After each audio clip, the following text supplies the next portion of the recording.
Welcome to week 8 of our course on Reconstruction. This week we turn our attention away from the South, where most of it has been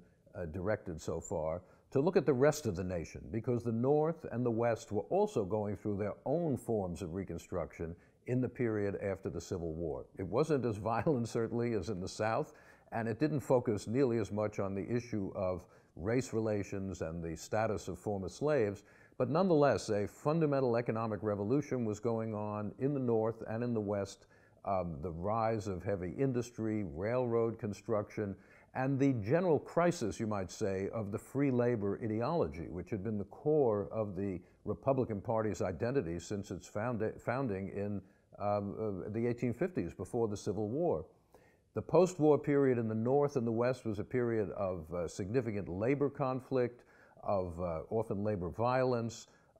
and of a lot of worry about the rising gap between the well-to-do industrialists and the rest of society. So we will look at how Northerners and Westerners try to deal with the problems of their own society, even as the Reconstruction of the South was going forward.